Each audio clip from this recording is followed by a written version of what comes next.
This is Jimmy. Nuclear launch detected. Right on. Hey there, StarCraft fans. It's Falcon Paladin coming at you with yet another edition of StarCraft RIVALRY Remaster. Today on Troy, which is a super weird map. It's going to be Flash and JAEDONG in a 2024 match bottom left. It's going to be a red Terran player. It is Flash. And in the bottom right, it's going to be JAEDONG, our blue Zerg player. Excellent stuff here. Coming out from Troy. A replay sent to me by RJB, but you probably already knew that. Probably already knew that. Man, I missed a syllable in there somewhere. So it's going to be Troy, which, if you have not watched my super weird match featuring Light and who was the Zerg player, man? I want to say it was like Sulky or something on Troy. It is an insanely stupid game. So if you want it, ask me for it. I'll put a link to it in the description. I will respond to your requests for it in the comments because I read every comment anybody ever makes in the history of the channel. I've never not read a comment somebody has made on the channel in like 10 years of doing this, guys. So keep that in mind. Anyway, the reason Troy is weird is because you have these little doors. They don't look like doors. They look like assimilators, but they are doors. Everybody can pass through in this state where they're assimilators. But if you kill the assimilators, then bam, it's locked. It's entirely locked up tight to ground units. So if you proxy, for example, a Zerg player, and maybe you go ahead and take down these assimilators and they're stuck on one base, that's it. They're on an island now. They're playing a one-gas island game as a Zerg, and they die. So that's just one of the many things you can do on this map to do weird stuff. So hatch first in it, here is JAEDONG. He's not worried about proxies. He's not worried about it. Overlord scouting. I mean, there's not going to be proxies here because it doesn't make any sense to put them there, but he really wants to see where Flash is on the other side of the map, and he's getting lucky. Terry the Overlord over there is getting a bit of luck to him. Terry the Overlord merch is available at falconpaladin.store, by the way.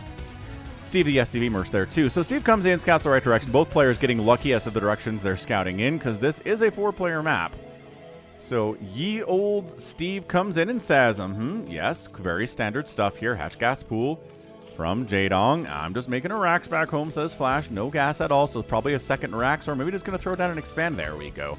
Throwing down the expansion here. 2 racks on this map I feel like would be pretty good.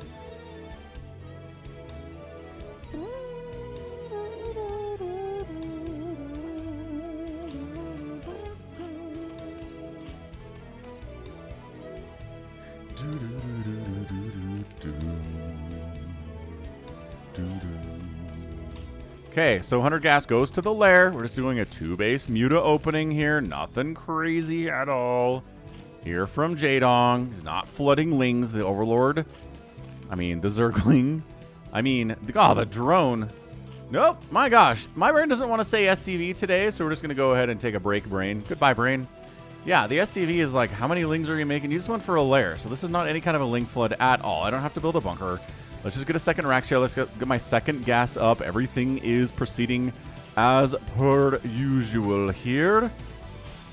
And yeah, we're going to try to get on in, or we're going to try to kill the Zerg player before any mutas pop out. That could be a pretty powerful timing attack for sure. But it looks like still making SCVs here. Again, with the second base, it makes it more difficult to go for something that can kind of get in there and expose a weakness in the 2-base muta build. But JAEDONG's been around long enough to know how to deal with that, how to scout that it's coming, right, and prevent it. Metabolic boost is coming in. There's the Spire. Neato completo. And yeah, everything's okay. I think we're doing all right. Just setting up for a pretty standard game here. Nothing super aggressive at all from either player. Again, metabolic boost finishing at like 4 minutes is not a good recipe for Zergs to be aggressive at all. That 100 gas goes to lair. You know what you're dealing with here. This Steve is doing great. I mean, he's going to die because speed on the lings is now done. But, you know, he's just trying to stay alive as long as possible. Gather as much information for his master Flash. Bam. Good stuff. Okay, Marine count looking pretty hefty. All is good here. Medic production is, there you go, in production tab. Sat is happening. Engineering bay coming in. Engineering bay timing is more about mutas here and less about a +1 timing attack. Third base coming up top right. So JAEDONG says, I can probably defend this attack. Yep, Zergling sees it too. Like the second Flash steps outside of his main base, it's like, yo, so you're doing this then? Yeah, Sunkens, please. Do we need 3? That's the question. Is it 2 or is it 3 here for Flash? Overmaking Sunkens is... Wait a second. He's dark. Wait. Are these... Wait. No! No, JAEDONG! Where are your Zerglings? Why are they not here? Fight. There's Lings coming down. No! The one Sunken dies. These Lings were out of position. They try to jump into, but no, GG! GG. Game 1 of our sneaky twofer goes to Flash. Oh no. Dude, JAEDONG saw that. JAEDONG was like, hey, it's a push out. There's Marines, there's a couple medics. Nice. Let's throw up some Sunkens. He's a little tiny bit late on it. And he has some Lings up here. Maybe he assumed, I don't know. God, that just goes to show that even the best players in the world, in the history of StarCraft, sometimes just make horrible mistakes. Like terrible mistakes that end in you dying. And then you just got to pick up and try it again, right? Right. Yeah, look at these guys. Flash is like, well, let's try to get in there. Did he scan? Hold on a second. Flash's vision, please. There we go. So as he's moving out, he does scan. And he does see that creep timing, and this one's way too late. So that's why he gets over, and then he stims and runs up, and he's like, boy, I hope no Lings show up. Oh, no Lings? Huh. All right, well, Sunken gets 2 hits off, kills a Marine, and then the drone, and he's like, where is the rest of your army? JAEDONG, oh, it's that's not enough. I got the fire bats, too. GG. My goodness. My goodness, what a timing attack off of 2 bases there from Flash. That's game 1 of our sneaky twofer. Haha. I tricked you, didn't I? I certainly did. That game looked all the world like we were going to like a 15, 20, 25-minute game at least. But nope. That's the nature of StarCraft. It is capricious sometimes. So, end of the day, it's a casual 11-2 kill-death ratio from Flash. A building got raised? What? I don't know. How did Flash lose a building today? And this is an outspend by about 400 minerals and it's TVZ, which is hilarious. Very funny. Anyway, GG. Game 2. Let's go ahead and check that one out. But yeah, hit the like button if you're enjoying this weird little sneaky twofer so far, huh? Yeah. Game 2's here on Apocalypse. We stay on the desert tile set, which again, I really do love. Top side, JAEDONG. Left side, Flash. So yeah, Flash is back, kind of. I'll give him like a half, like 0.5 back. Not all the way back until he announces that he's back and is competing in tournaments. He's just kind of smurfing on the ladder, just taking down noobs, and I do hope he comes back and competes in like ASL stuff in Pro League. That would be a lot of fun, but until he does, we can cast his games from ladder. And when he runs into JAEDONG, that is a cause for celebration. All right. Goodness. Gah. So, Overlord's cutting out the wrong direction here. Both players in the last game had excellent RNG for scouting.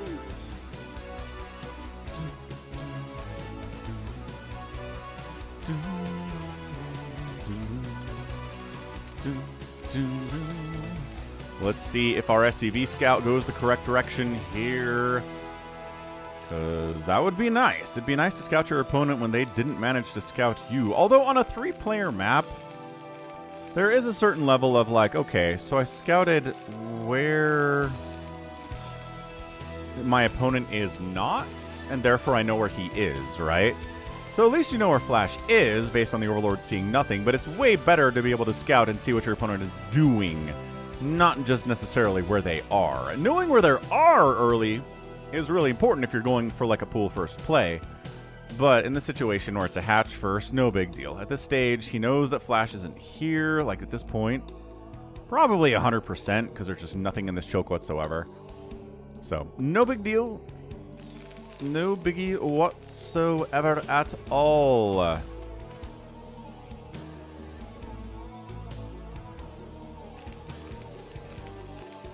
Did he just CC first? Oh my gosh. The man goes command center first on this map. I mean, hey, guess what? It's a hatch first from JAEDONG. No big deal. This is totally brilliant out of Flash. It's risky. It's quite risky, especially considering you have not scouted at all, Flash. But you know what? Sometimes you gotta go big. You gotta go big, you gotta be bold if you're gonna take down somebody like JAEDONG, although we won the last game, so like, maybe he doesn't necessarily have to. A drone scout. See, this is where knowing what's going on is important. Is that a hard wall? I mean, if the drone could get through, I think he would have already, because getting information is more important than harassing this poor SCV. You're not going to win this fight anyway, my guy. Can he get... Oh, well. Well, he sees the command center first, and he sees the rack, so he knows everything else. Yeah, he's fine. Drone got the job done. Harass an SCV, force another one off the line to do some repairing and some building and stuff.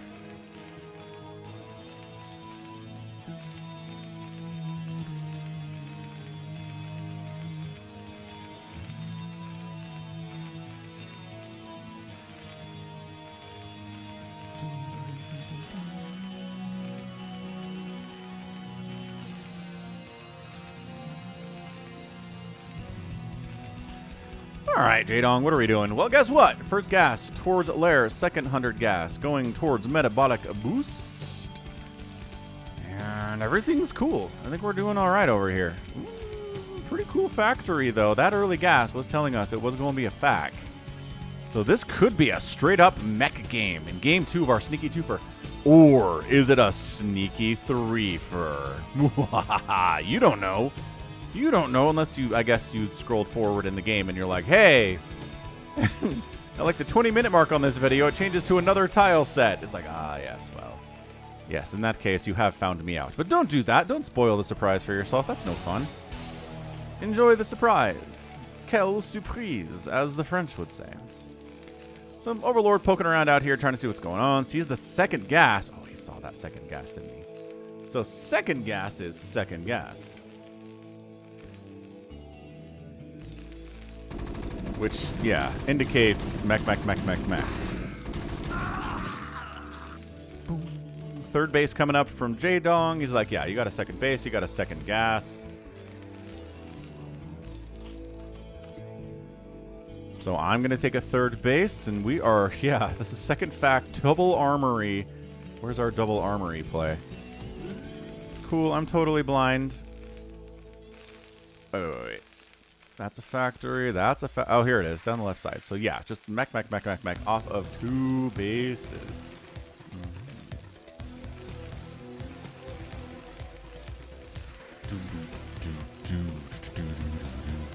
Third base trying to swing on, or third base.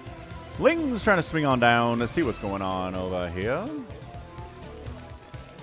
Got vultures in that wall, which means Lings are not busting through, and mech fans are in pure rejoicing mode right now. Woo!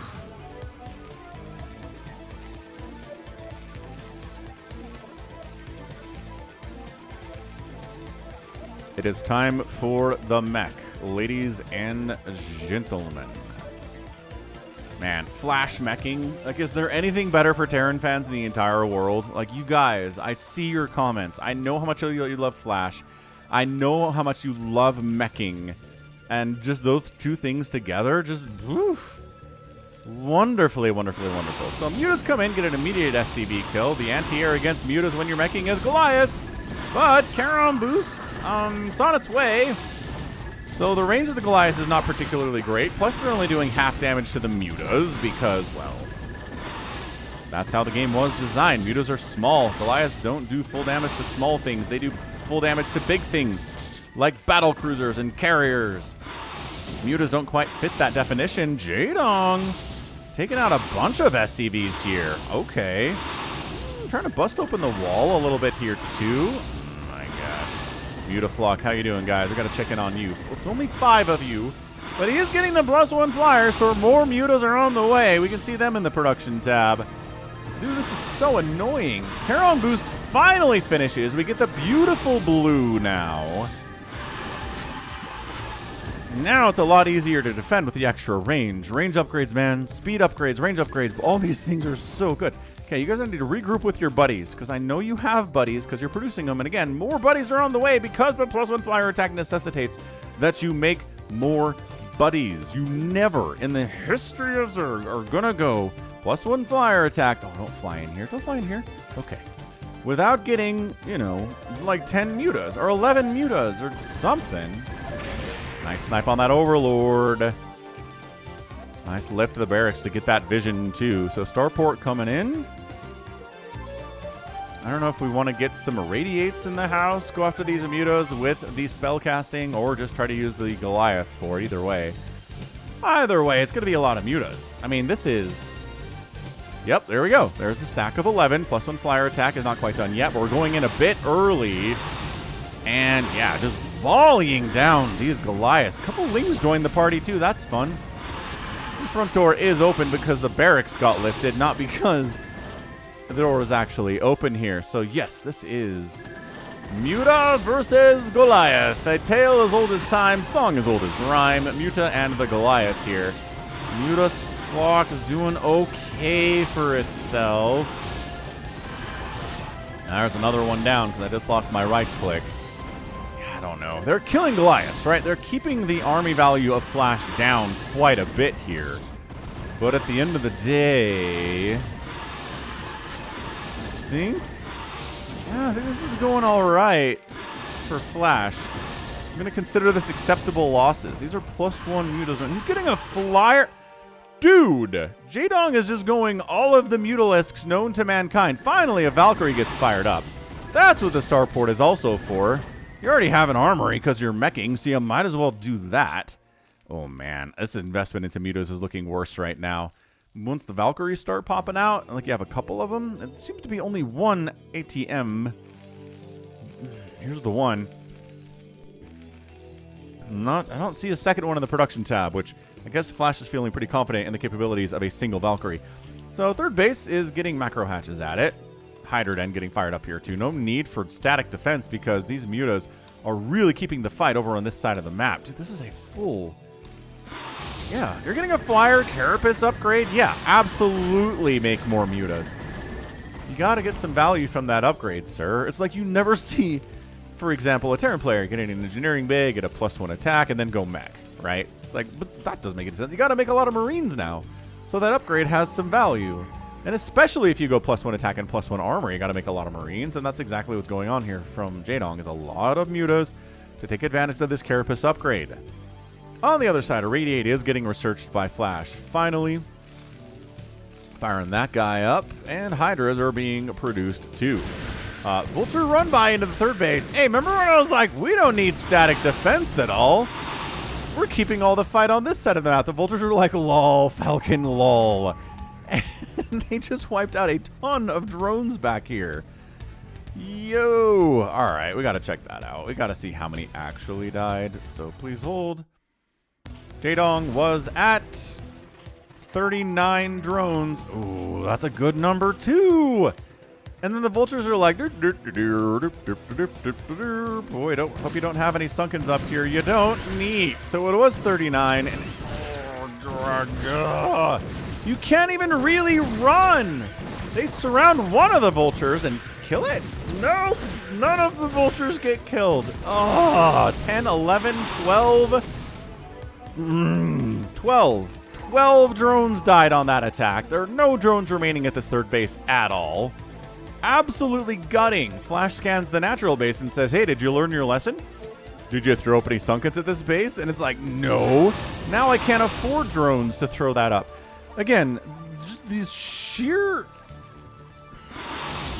hubris of Zerg players being like, I never need static defense for anything at all. I'd rather not. My goodness. And then that happens, and then you're down economically. It's just like, look, just build a Sunken. Like one Sunken. I'm not sure one Sunken would have saved the day here. But he was just basically hoping that his Hydras would pop in time to assist in actually making this a secure base, and they didn't. The Vultures got over there too quickly. Speed got researched earlier, I think, than was expected here by JAEDONG, and Flash is just like, yeah, this game's going just fine, thanks. I don't have any concerns at all. Let's get a third CC.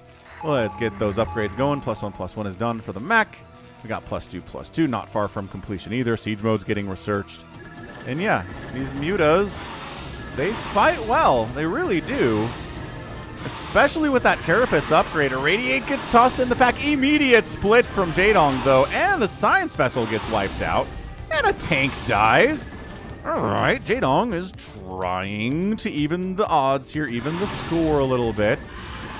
But, ow, ow, ow. Okay, Valkyrie. Valkyrie prepared. Get out of here. Get out of here, Valkyrie. Where are you, Valkyrie, by the way? I saw... Did the Valkyrie die? Maybe the Scourge wiped out the Valkyrie. They were there either for Science Vessels or for Valks. Regardless, I don't see any more Valkyries in production. I don't see any more Mutas in production. We're moving to more of a ground-based force here for the Zerg player, so Valkyries aren't going to have much value anyway. Mutas accidentally to see these Vultures running around. I mean, they're in the middle of the map. They're looking for stuff like that. So the fact that they found something's not too crazy. But yeah, more and more of the mech here. Spider Mines on the way. Once again, getting speed early, so Spider Mines are not available until a little bit later. And yeah, check out RJB. Say thanks for the replay, man. YouTube.com/RJB_TV. So, man, we are so spoiled. In 2024, did you think in 2024 we'd be getting Flash versus JAEDONG games posted on YouTube? Like back when you first discovered that Pro StarCraft was a thing? I'll admit I was a latecomer to this. I loved StarCraft. Came out in '98. I bought it day of. But I didn't know it was being competed. It was being competed? I didn't know people were competing in StarCraft at a crazy high level until like 2008. I was way late to the party, but man, blew my mind when I found it. Like people, you know, people are posting replays of Flash and JAEDONG and stuff, and I'm just learning so much about the game. I'm like, what is this? How are they getting bases so fast? And they're getting huge armors. Anyway, here comes a big attack. Mutas. This is basically YOLO Mutas. They're here to pick off whatever they can. Focusing tanks would be nice with your Hydras, though. Okay, didn't do a great job focusing down tanks, but on the backside, surrounds are nice, but no. Yeah, these tanks are fine. Thanks. 6 kills. This one's got 4 kills. So trying to go Hydra against your enemy mech is a decision I'm not actually a huge fan of at all. I don't know why this is happening, to be honest with you. There are answers to mechs. Some of them are queens. Ooh, some of them are Queen Hydra. So we have seen that work. We have seen some mech replays in the last year or so where Zerg has gone queens and had enough queens that kept them alive long enough to really keep the tank count low. And then Hydras with good upgrades are able to come in here and deal with the Goliaths easily and the lower tank count, and everything's fine. But it's tricky. It's tricky to pull off. In the hands of a good Zerg player, it does look pretty overpowered. And one of the reasons we don't see mech very much in this matchup anymore is because of that. But yeah, there we go. 6 queens on the way. We'll see if JAEDONG can pull this off.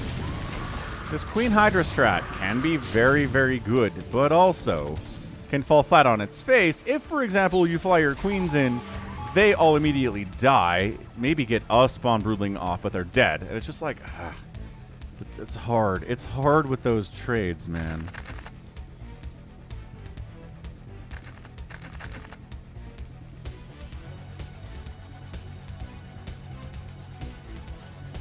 I just feel like queens... Yeah, I've had some people argue with me in the comments that a queen who kills a tank and dies is definitely worth.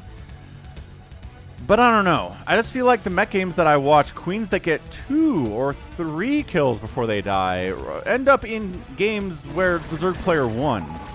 Games where the queens come in, spawn broodling one thing and die, those are not the games where the Zerg player is winning. I don't feel like. Right? Just in my anecdotal experience of games that I've watched and games that I've cast, there's a whole lot of those. So we'll see. We'll see what kind of game this one is. And it just comes down to micro and attention from the Zerg player, right? Fly in from weird angles. Don't engage with the Goliaths if you don't have to. Try to catch tanks like these tanks, for example. Beautiful targets for spawn broodlings. When you do your spawn broodling, immediately back out. I hate watching Zerg players spawn broodling a tank or something. Then they sit here and wait for the Goliaths to kill them. And it's like, you guys, come on. You can do so much more. Anyway, Flash is pushing, and pushing mech army with +3, +2 upgrades at 16 minutes is abjectly terrifying. I don't like that at all for JAEDONG. Yep, all that investment into queens needs to start paying off here fairly soon. What's the energy level on these queens? Getting there, sort of, some of them. Ugh. Oh, man. JAEDONG, dude. I don't know about this. Queens that die without getting a single spawn broodling off are just a complete waste of cash. And by cash, I mean gas, mostly. Counterattack, sort of shutting down this fourth base of Flash, who didn't really have anything going at it anyway. But, dude, just setting up in the natural base of the Zerg opponent and crushing it for the second time today. Flash is like, well, this is my base now.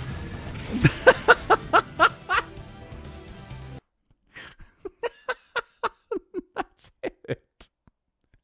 Oh no, JAEDONG, buddy. Well, Flash is better than JAEDONG right now, according to these games anyway. Good grief, JAEDONG. Queens. He simply didn't get the queens out fast enough. Hang on, I have a horrible suspicion that he didn't actually research spawn broodling. I'm probably wrong. That would be stupid, right? That would be like the dumbest thing in the history of all mankind. But, hold on. I just want to ×2 this thing. Actually, this is too late. I need to see when the queen's nest. Nope, already queens are happening. So 14 queens are happening. 13. Queen's nest starts coming. Okay, here we go. ×4 speed, yada, yada, yada. Queen's Nest is coming up over here for some reason? Sure. Here for some reason. Queen's Nest up. No. Okay, good. Whoa. For a second there, I was like, oh my gosh, am I right? No. So it's over here. Anyway, didn't see it come in, but by golly, at least it came in.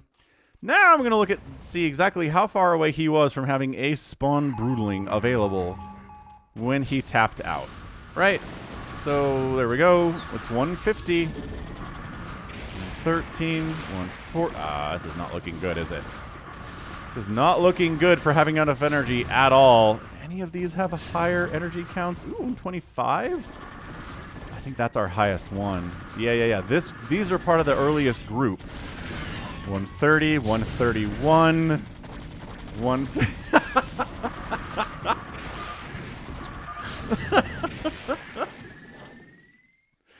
So he simply did not have enough energy for a single spawn broodling. He just completely misread it.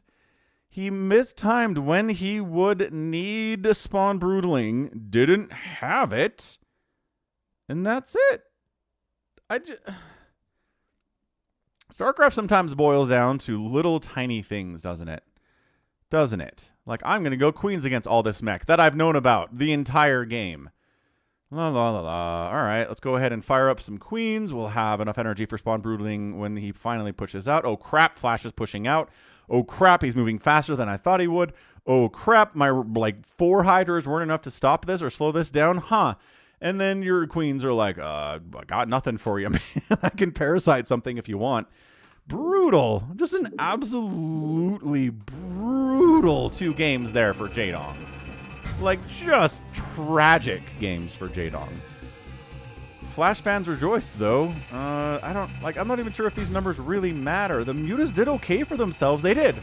I want to say the muta opening from JAEDONG was fine. It traded out. It killed some SCVs. It killed a bunch of Goliaths. Killed some tanks. Maybe didn't do as much as you want it to do overall, but it was okay. It was. But at the end of the day here, if Flash is outspending you by 2,000 resources in 17 minutes, you're probably not doing great. And obviously, we have to mention the Vulture run-by again, which ended up killing like 13 drones. And, yeah. Yeah. So, I don't know. Is that it? Was that the thing? A Vulture run-by got this win. I don't know. Maybe it was. Maybe that's all it was. Maybe at this level against Flash, if he kills 13 drones of yours, then you're just dead.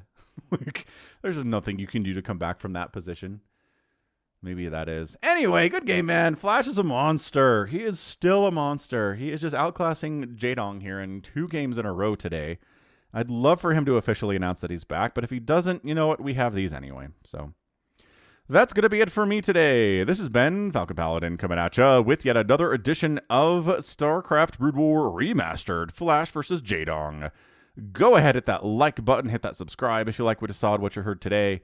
You can also catch me on Twitter, Facebook, Patreon, and Twitch, all at /Falcon Paladin.